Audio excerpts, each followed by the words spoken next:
찌는 듯한 늦여름의 열기가 아스팔트 위로 아지랑이처럼 피어오르던 날, 서울 변두리 아리랑 시장의 공기는 후텁지근한 먼지와 땀 냄새, 그리고 보이지 않는 긴장감으로 가득 차 있었다. 낡고 빛바랜 아리랑 종합시장 아치형 간판은 수십 년의 세월을 말없이 증언하듯 위태롭게 걸려 있었고, 그 아래로는 생계를 위해 분주히 움직이는 상인들의 고단한 발걸음이 이어졌다. 김민주는 오늘도 말없이 자신의 작은 채소 가게를 지키고 있었다.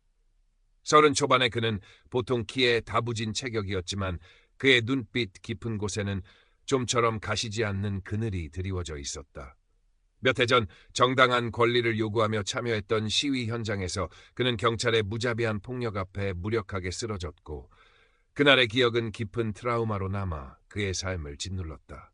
이후 그는 세상과 사람들에 대한 불신을 품은 채 그저 조용히 누구의 눈에도 띄지 않고 살아가는 것을 유일한 목표로 삼았다.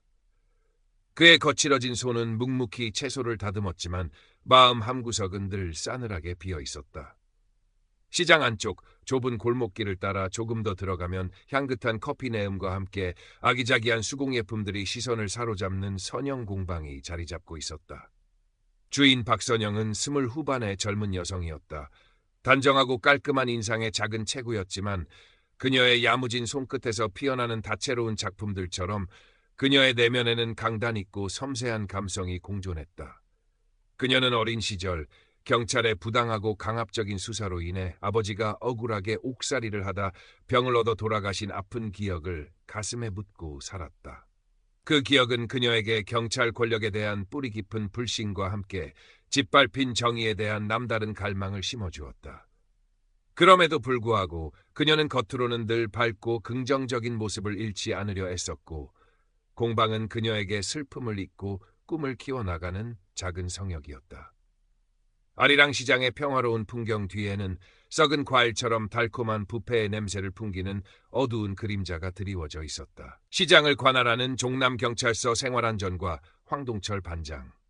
40 후반에서 50 초반으로 보이는 그는 비대한 몸집에 기름기가 번들거리는 얼굴, 항상 무언가에 짜증이 난 듯 찡그린 미간과 아래로 처진 입꼬리가 그의 심술궂고 탐욕스러운 성격을 여실히 드러냈다. 그의 목소리는 시장 전체를 울릴 만큼 크고 거칠었으며 입에는 욕설과 상스러운 농담을 달고 살았다. 꽉 끼는 제복 단추는 금방이라도 그의 불룩한 배를 이기지 못하고 터져나갈 듯 위태로워 보였고, 그에게서는 땀 냄새와 음식 냄새, 그리고 역겨운 권력의 냄새가 뒤섞여 풍겼다. 황 반장은 시장 상인들에게 보호비 혹은 시장 발전 기금이라는 교묘한 명목으로 정기적으로 금품을 갈취하고 사소한 트집을 잡아 행패를 부리며 아리랑 시장의 무법자이자 포식자로 군림했다. 그의 묵직하고 거들먹거리는 발걸음 소리가 시장 골목에 울릴 때면 상인들은 약속이나 한 듯 고개를 숙이고 숨을 죽였다. 생계가 달린 일이기에 혹은 그의 잔인하고 집요한 보복이 두려워 대부분의 상인들은 울며 겨자 먹기로 그의 부당한 요구에 응하며 하루하루를 버텨냈다. 그날도 황 반장은 어김없이 자신의 영역을 순시하듯 시장에 나타났다.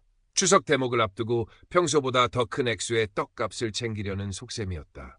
그의 탐욕스러운 눈빛이 시장 구석구석을 훑었고 마침내 그의 발걸음은 김민준의 채소 가게 앞에서 멈췄다. 이봐, 김 사장. 요즘 장사는 좀 어떤가? 과일 때깔 한번 좋구먼. 명절 준비는 잘 돼가고? 황 반장의 능글맞고 위압적인 목소리에 민주는 마른 침을 삼키며 최대한 공손하고 조심스러운 태도로 대답했다. 그의 심장은 불안감으로 세차게 뛰기 시작했다. 그냥 그럭저럭입니다. 반장님 찾아주셔서 감사합니다. 그럭저럭? 에이, 김 사장 너무 겸손한 거 아니야? 그래도 명절인데 좀 두둑하게 챙겨야지. 시장 발전 기금도 좀 팍팍 내고 말이야, 응? 다 우리 시장 잘 되자고 하는 일 아니겠어? 황 반장의 노골적인 요구와 협박이 섞인 말투에 민주는 순간적으로 과거 시위 현장에서 자신을 무자비하게 짓밟던 경찰의 얼굴이 겹쳐 보이는 것을 느꼈다. 온몸의 피가 차갑게 식는 듯했지만 그는 가까스로 치밀어 오르는 분노와 공포를 억누르며 애써 침착한 목소리로 말했다. 반장님, 잘 아시지 않습니까? 요즘 경기가 너무 안 좋아서 다들 하루 벌어 하루 먹고 사는 형편입니다. 조금만 사정을 봐주시면 안 되겠습니까? 그 순간 황 반장의 표정이 싸늘하게 굳어지며 그의 눈에서 번뜩이는 살기가 느껴졌다. 뭐야, 이 새끼가? 지금 나랑 어디서부터 어디까지 해보자는 거야? 내까지 꽤 먼 데알 가르치려 들어. 여기가 내 놈 하소연 들어주는 데인 줄 알아. 황 반장은 고함을 지르며 민준의 가게 앞에 정성스럽게 진열되어 있던 잘 익은 복숭아와 사과 상자들을 육중한 군홧발로 걷어찼다. 먹음직스러운 과일들이 흙바닥에 나뒹굴고 터져나가며 지식여졌다. 민준의 얼굴은 충격과 모멸감으로 하얗게 질렸지만 그는 차마 아무런 대응도 하지 못하고 부들부들 떨리는 주먹만 움켜쥘 뿐이었다. 그의 눈에는 깊은 절망감이 어렸다. 바로 그때 그 참혹한 광경을 더 이상 지켜볼 수 없었던 박선영이 용기를 내어 나섰다. 그녀의 공방은 민준의 가게와 그리 멀지 않은 곳에 있었다. 반장님, 지금 여기서 뭐 하시는 거예요? 아무리 그래도 한창 장사하는 사람한테 이건 너무 심하지 않습니까? 선영의 맑고 당찬 목소리가 시장 골목에 울려 퍼졌다. 황 반장의 일그러진 시선이 소리가 난 쪽으로 향했다. 처음 보는 젊은 여자의 예기치 못한 저항에 그의 심기가 더욱 불편해졌다. 어쭈? 이건 또 어떤 년이야? 내년이 뭔데 감히 이 황 반장 하는 일에 끼어들어? 여기가 어디라고 함부로 나불대 확 주둥이를 찢어버릴까 보다.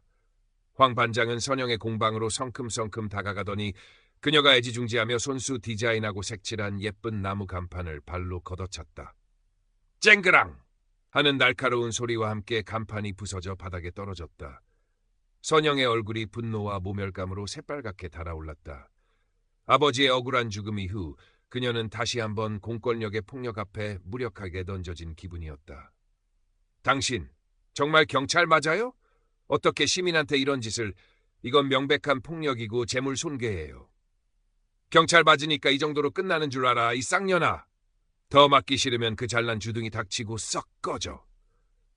그리고 너 김민준, 오늘 일 똑똑히 기억해도 다음에 또 내 앞에서 그따위로 개기면 그땐 가게 문화에 닫을 줄 알아. 알았어.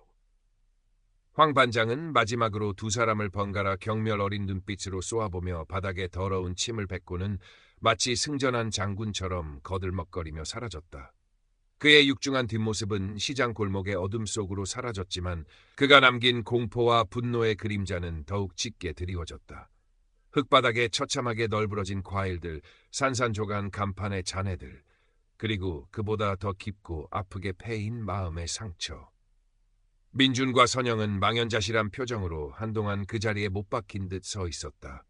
주변의 시장 사람들은 안타까운 눈빛으로 그들을 바라보았지만 누구 하나 선뜻 나서서 위로의 말을 건네거나 도움의 손길을 내밀지는 못했다. 황 반장의 잔인한 보복이 두려웠기 때문이었다.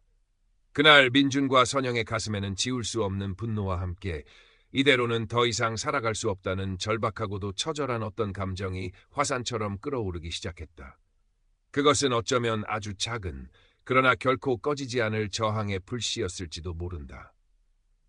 며칠 동안 민준과 선영은 각자 황 반장의 만행에 대한 증거를 모으고 경찰서 청문감사실과 구청 감사과에 정식으로 민원을 제기했다. 하지만 돌아온 것은 구체적인 증거 불충분으로 조사가 어렵다거나 내부적으로 엄중히 경고하여 재발 방지에 힘쓰겠다는 식의 형식적이고 무성의한 답변뿐이었다. 심지어 민원을 접수한 담당자는 은근히 괜히 긁어 부스럼 만들지 말라는 듯한 뉘앙스를 풍기기까지 했다. 황 반장은 오히려 코웃음을 치며 두 사람을 더욱 교묘하고 악랄하게 괴롭히기 시작했다. 민준의 가게에는 시도 때도 없이 위생 단속반이 들이닥쳐 사소한 트집을 잡았고 세무서에서 조사가 나올 것이라는 헛소문이 시장 전체에 퍼졌다. 선영의 공방에는 출처를 알 수 없는 악성 민원이 빗발쳤고 심지어 그녀가 디자인한 제품이 표절이라는 음해도 나돌았다. 황 반장은 민준이 과거 시위 전과가 있다는 사실을 시장 전체에 퍼뜨리며 그를 사회에 불만 많은 빨갱이로 몰아가기도 했다. 그의 비열한 공작은 두 사람을 정신적으로 완전히 고립시키고 파멸시키려는 의도가 명백했다.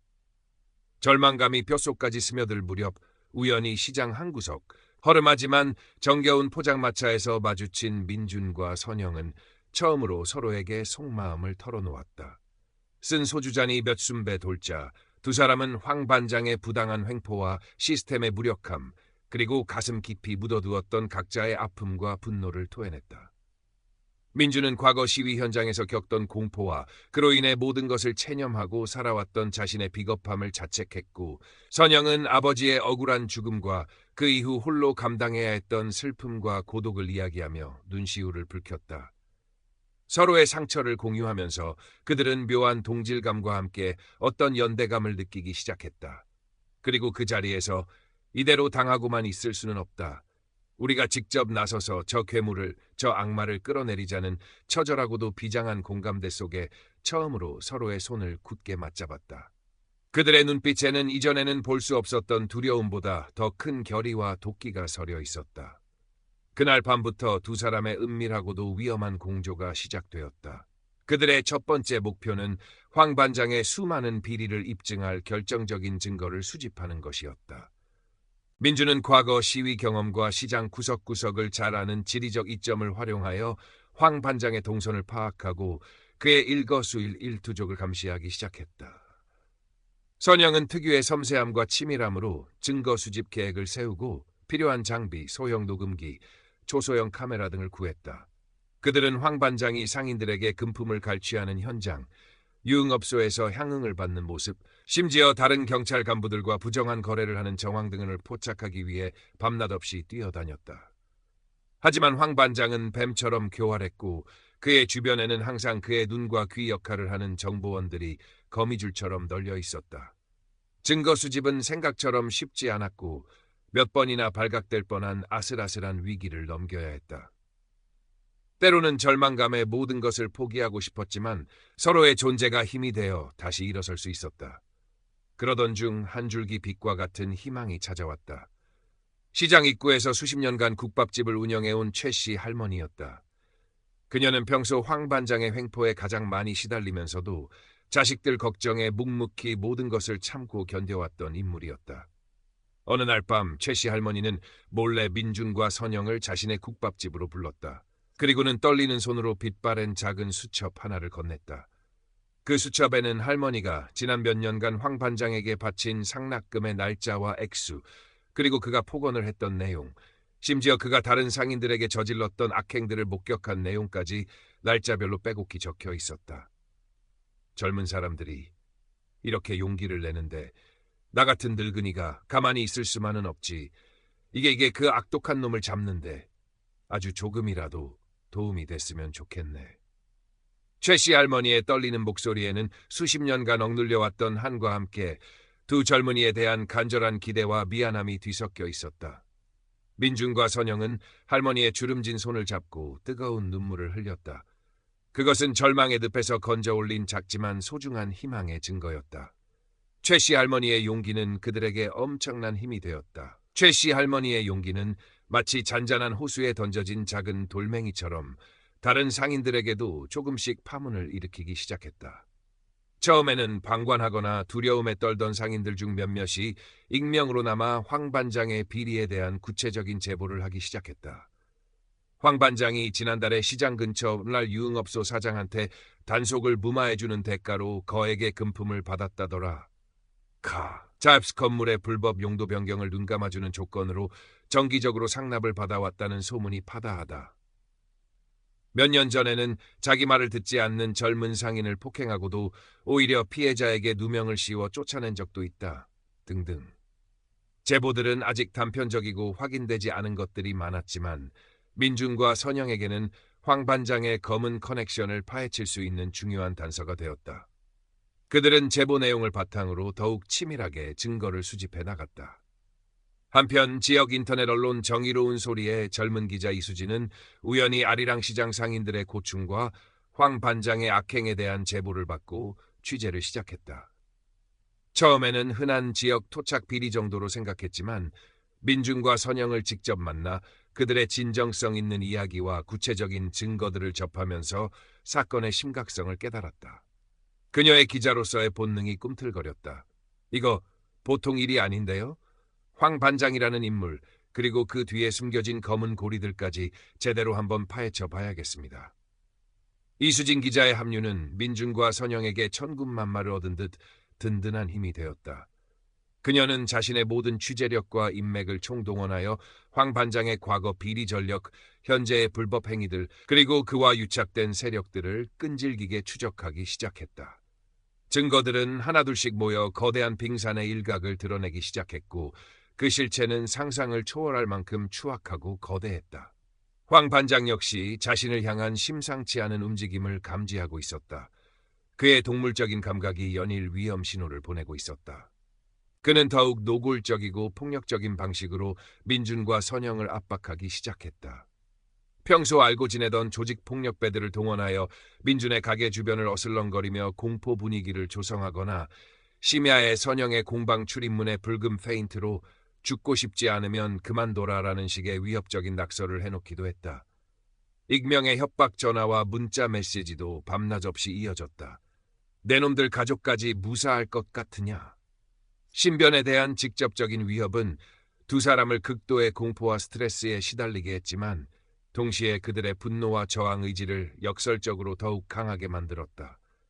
여기서 멈출 수는 없어. 우리가 무너지면 모든 게 끝장이야.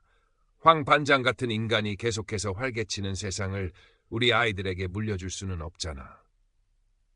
민준과 선영은 서로를 격려하며 더욱 치밀하고 대담하게 마지막 결전을 준비했다.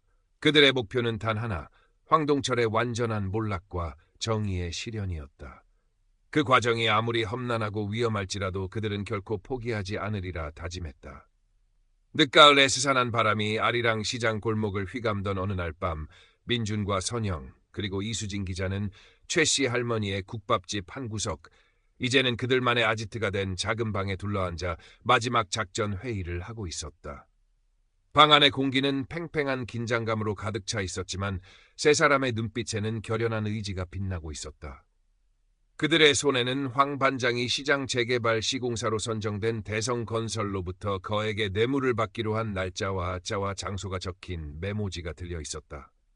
정보원은 황 반장에게 깊은 원한을 품고 있던 전직 경찰 동료였다. 그는 자신의 신변 안전과 익명 보장을 조건으로 황 반장의 검은 거래 현장에 대한 결정적인 정보를 제공한 것이었다.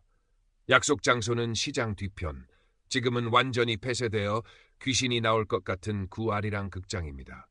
내일 밤 10시 정각, 현금으로 가득 찬 여행 가방을 직접 전달받는다고 합니다. 이수진 기자가 낮은 목소리로 최종 브리핑을 했다. 그녀의 목소리는 미세하게 떨리고 있었지만 눈빛은 그 어느 때보다 예리하고 냉철했다. 극장 안은 수십 년간 방치되어 낡고 어두워서 잠입하기가 쉽지 않을 겁니다. 게다가 황 반장 혼자 나오지는 않을 테고요. 분명 경호원을 대동할 겁니다. 민준이 극장 내부 구조도를 손으로 그려가며 신중하게 말했다. 그의 얼굴에는 과거 시위 현장에서 느꼈던 긴장감과 비슷한, 그러나 이제는 두려움보다는 결의에 찬 표정이 떠올랐다. 우리가 직접 그 현장을 카메라에 담아야 해요. 황 반장이 돈 가방을 받는 순간 그 추악한 얼굴까지 똑똑히, 그게 가장 확실하고 강력한 증거가 될 테니까요. 선영이 단호하게 말했다. 그녀는 이미 초소형 고성능 카메라와 녹음 장비를 여러 개 준비해 둔 상태였다. 그녀의 작은 어깨에는 감당하기 힘든 무게가 실려 있었지만 그녀는 결코 흔들리지 않았다. 하지만 너무 위험한 일이야. 만약에라도 발각되기라도 하면 그놈들이 어떤 짓을 할지 몰라. 최 씨 할머니가 걱정과 불안이 가득한 얼굴로 두 사람을 번갈아 바라보았다. 그녀의 주름진 눈가에는 물기가 어렸다. 할머니, 너무 걱정 마세요. 저희도 다 생각이 있습니다. 이수진 기자님이 외부에서 만약의 사태에 대비해 경찰 감찰팀과 연락망을 구축해두셨고 저희도 최악의 경우를 대비한 탈출 계획까지 세워뒀어요. 반드시 성공해야 합니다. 민준이 할머니의 거친 손을 잡으며 안심시키려 했었지만 그의 목소리에도 숨길 수 없는 비장함이 묻어났다. 작전 당일 밤, 음력 그 꿈이라 달빛조차 없는 칠흑 같은 어둠이 아리랑 시장 전체를 집어삼켰다. 시장은 이미 모든 점포가 문을 닫고 깊은 정적에 잠겨 있었다. 민준과 선영은 약속된 시간보다 1시간 이른 밤 9시, 검은색 작업복과 모자로 최대한 모습을 감춘 채 구아리랑 극장 주변에 도착했다. 수십 년의 세월 동안 버려진 극장은 을씨년스러운 기운을 내뿜으며 거대한 괴물처럼 어둠 속에 웅크리고 있었다. 스산한 가을 바람이 깨진 유리창 사이를 비집고 들어와 기분 나쁜 휘파람 소리를 냈고 간간이 들려오는 길고양이의 울음소리는 긴장감을 더욱 고조시켰다. 두 사람은 서로의 눈빛을 짧게 교환하며 마지막 결의를 다진 후 극장 뒤편에 낮고 부서진 담벼락을 소리 없이 넘어 안으로 잠입했다. 극장 내부는 예상했던 대로 칠흑 같은 어둠과 두껍게 쌓인 먼지 그리고 퀴퀴한 곰팡이 냄새로 가득했다. 마치 시간이 멈춰버린 유령의 공간 같았다. 얼마나 시간이 흘렀을까? 숨막히는 침묵 속에서 기다림은 영원처럼 길게 느껴졌다. 약속된 시간인 밤 10시가 가까워오자 극장 정문 쪽에서 희미한 자동차 헤드라이트 불빛과 함께 여러 명의 둔탁한 발소리가 들려왔다. 심장이 터질 듯 세차게 뛰기 시작했다. 황 반장이었다. 그의 곁에는 대성건설 사장으로 보이는 기름진 얼굴의 중년 남성과 험악한 인상의 건장한 체격의 사내 두 명이 마치 그림자처럼 그를 호위하고 있었다. 황 반장은 특유의 거들먹거리고 오만한 말투로 무언가를 지시했고 일행은 극장 안쪽에 먼지 쌓인 낡은 무대 위로 올라갔다. 민준과 선영은 무대 아래 부서지고 해진 객석 의자들 사이에 쥐죽은 듯 몸을 숨긴 채 숨소리조차 내지 않고 그들의 대화에 모든 신경을 집중했다. 황 반장님, 약속하신 대로 두둑하게 준비해왔습니다. 이것만 잘 처리해 주시면 저희 대성건설도 앞으로 반장님께 절대 섭섭지 않게 해드리겠습니다. 잘 아시지 않습니까? 저희 스타일. 대성건설 사장이 아첨하는 듯한 표정으로 검은색 여행 가방을 황 반장에게 공손히 건넸다. 가방은 돈다발로 가득 차 있는지 꽤 묵직해 보였다. 황 반장은 만족스러운 듯 탐욕스러운 미소를 지으며 가방을 열어 안을 슬쩍 확인했다. 그의 작은 눈이 순간적으로 번뜩였다. 허허, 역시 김 사장님은 통이 크시다니까. 내가 또 한 약속은 칼같이 지키는 사람 아니겠습니까? 걱정 마시오. 이 아리랑 시장 재개발 건 이 황동철이가 아주 깔끔하게 처리해드릴 테니 걸리적거리는 것들은 내가 다 알아서 치워드리고 바로 그 추악한 거래가 이루어지는 결정적인 순간이었다. 선영은 떨리는 손가락으로 미리 설치해둔 여러 대의 소형 카메라 녹화 버튼을 차례로 눌렀고 동시에 초소형 녹음기의 성능을 다시 한번 확인했다. 민주는 만약의 사태에 대비해 주머니 속에 넣어둔 강력한 호신용 스프레이의 안전장치를 풀고 다른 손에는 묵직한 쇠파이프를 단단히 움켜쥐었다. 그의 온몸에 신경이 곤두서 있었다. 하지만 그들의 긴장된 움직임을 황 반장을 경호하던 사내 중 한 명이 예리하게 발견하고 말았다. 어둠에 익숙해진 그의 눈에 객석 쪽에 미세한 그림자 변화가 포착된 것이었다. 반장님, 저기 누가 있습니다. 사내의 날카로운 고함과 함께 평화롭던 극장 안의 공기는 순식간에 깨지고 상황은 일촉즉발의 아수라장으로 변했다. 황 반장은 당황한 기색도 잠시 곧바로 핏발선 표독스러운 얼굴로 미친 듯이 소리쳤다. 어떤 개새끼들이야. 당장 잡아. 쥐새끼 한 마리도 빠져나가지 못하게 싹 다 잡아 죽여버려. 건장한 사내 두 명이 맹수처럼 민준과 선영이 숨어있는 객석 쪽으로 달려들었다. 민준은 반사적으로 선영을 자신의 등 뒤로 숨기며 필사적으로 저항했다. 과거 시위 현장에서 수없이 단련되었던 그의 몸은 본능적으로 움직였지만 수적으로나 완력으로나 절대적으로 불리한 상황이었다. 둔탁한 타격음과 거친 숨소리, 그리고 고통스러운 신음이 뒤섞인 격렬한 몸싸움이 벌어졌고 그 과정에서 민주는 사내가 휘두른 강목의 옆구리를 강타당해 비명을 지르며 쓰러졌다. 민준 씨, 선영의 절규가 먼지 자욱한 극장 안에 처절하게 울려 퍼졌다. 그녀는 극도의 공포에 휩싸여 온몸이 사시나무처럼 떨렸지만 그럼에도 불구하고 카메라를 놓지 않고 황 반장의 광기 어린 얼굴과 돈 가방 그리고 민준에게 무자비한 폭력을 행사하는 사내들의 모습을 필사적으로 영상에 담았다. 그녀의 눈에서는 뜨거운 눈물이 쉴 새 없이 흘러내렸다. 궁지에 몰린 황 반장은 거의 이성을 잃은 듯 선영에게 직접 달려들어 카메라를 빼앗으려 했다. 그의 손에는 어느새 날카로운 과도가 들려 있었다. 이 쌍년아, 당장 그거 내놓지 못해. 여기서 곱게 죽고 싶지 않으면. 바로 그때 극장 정문이 거칠게 부서지며 수십 개의 강력한 손전등 불빛과 함께 꼼짝 마! 모두 손머리 위로 올려! 움직이면 쏜다! 여기는 서울지방경찰청 감찰반이다! 하는 우렁찬 외침이 천둥처럼 터져 나왔다. 이수진 기자가 미리 연락해둔 감찰팀과 광역수사대 형사들이었다. 현장은 순식간에 제압되었고 황 반장과 대성건설 사장 그리고 그의 수하들은 뇌물수수 및 특수폭행 현행범으로 그 자리에서 모두 체포되었다. 황 반장은 마지막까지 발악하며 추악한 욕설을 퍼부었지만 그의 손목에는 차가운 수갑이 채워졌다. 같은 시각 극장 밖에서 초조하게 상황을 지켜보던 이수진 기자는 선영이 마지막 순간에 목숨을 걸고 전송한 결정적인 증거 영상 파일을 포함한 탐사보도 기사를 국내 최대 인터넷 뉴스 사이트와 자신의 SNS 계정에 실시간으로 업로드했다. 단독 아리랑 시장의 포식자 황동철 반장의 추악한 검은거래 현장 전격 공개, 뇌물수수 및 폭력교사 증거 영상 확보 라는 충격적인 제목의 기사는 업로드된 지 불과 몇 분 만에 폭발적인 조회수를 기록하며 삽시간에 모든 온라인 커뮤니티와 SNS를 통해 들불처럼 번져나갔다. 밤사이 황 반장의 이름과 그의 만행은 각종 포털 사이트 실시간 검색어 1위를 장식했고 다음 날 아침 모든 조간신문 일면을 뒤덮었다. 그의 추악한 민낯에 대한 국민적인 분노가 하늘을 찔렀고 경찰 조직 전체에 대한 불신과 개혁의 목소리가 거세게 일었다. 혹독하고 길었던 겨울이 지나고 아리랑 시장에는 마침내 따스하고 희망찬 봄볕이 가만히 내리쬐고 있었다. 옆구리에 심한 부상을 입고 병원에 입원했던 민주는 다행히 건강을 완전히 회복하여 다시 자신의 작은 채소 가게를 지키고 있었고 선영의 공방 역시 예전보다 더 많은 손님들로 북적이며 활기를 되찾았다. 황동철 반장은 수사 과정에서 과거의 수많은 추가 비리, 성추행, 공금 횡령, 직권 남용 등등까지 낱낱이 드러나 결국 파면되었고 법원으로부터 뇌물수수, 특수폭행 교사, 직권 남용 권리 행사 방해 등 여러 혐의가 인정되어 법정 최고형에 가까운 중형을 선고받아 차가운 교도소 담장 안에 갇혔다. 그와 유착관계에 있던 대성건설 사장과 일부 부패 경찰들, 그리고 폭력에 가담했던 조직폭력배들 역시 줄줄이 법의 엄중한 심판을 받았다.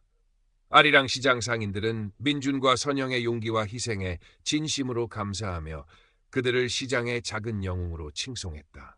시장은 오랜만에 진정한 평화와 웃음꽃이 넘쳐 흘렀다. 하지만 민준과 선영은 마냥 기뻐할 수만은 없었다. 황 반장은 사라졌지만 그를 가능하게 했던 사회의 구조적인 문제들, 그리고 여전히 우리 사회 곳곳에 숨어 있을지 모를 제2, 제3의 황동철에 대한 경계심과 문제의식을 늦출 수 없었기 때문이었다.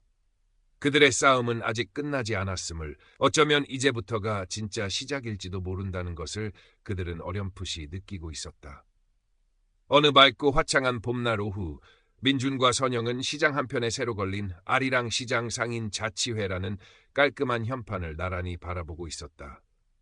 현판 아래 새롭게 선출된 젊은 상인 회장이 시장의 발전과 상인들의 권익 보호를 위한 구체적인 계획들을 열정적으로 설명하고 있었고 다른 상인들은 희망과 기대에 찬 표정으로 그의 말에 귀를 기울이고 있었다. 과거 황 반장의 포갑 아래 숨죽여 지내던 시절과는 완전히 다른 생동감 넘치는 풍경이었다. 선영이 민준을 향해 봄 햇살처럼 따뜻하고 부드러운 미소를 지으며 말했다. 민준 씨, 이제 정말 다 끝난 걸까요? 우리에도 진짜 봄이 온 걸까요? 민준은 말없이 고개를 끄덕이며 용기와 연대의 증표처럼 선영의 손을 따뜻하게 잡았다. 그의 눈빛에는 과거의 어둡고 무거운 그림자 대신 미래를 향한 조용하지만 굳건한 의지와 희미한 희망이 담겨 있었다. 아니요, 선영 씨. 어쩌면 이제부터가 진짜 시작일지도 몰라요. 하지만 이젠 혼자가 아니잖아요, 우리. 두 사람의 시선이 동시에 새로운 현판을 향했다. 그곳에는 함께 만들고 함께 지키는 정의로운 아리랑 시장이라는 문구가 햇살 아래 유난히 반짝이고 있었다. 그들의 개인적인 싸움은 끝났지만 더 나은 세상을 향한 그들의 작지만 소중한 발걸음들은 이제 막 시작되고 있었다. 아리랑 시장 골목에 살랑이며 불어오는 따스한 봄바람이 마치 그들의 새로운 시작과 시장 사람들의 밝은 미래를 축복하는 듯 부드럽게 그들의 얼굴을 감싸 안았다. 그리고 그 바람 속에는 아주 작은 목소리였지만 분명하게 들려오는 정의의 속삭임이 실려 있는 듯했다. 희망은 언제나 절망의 끝에서 다시 피어나는 꽃과 같은 것이라고.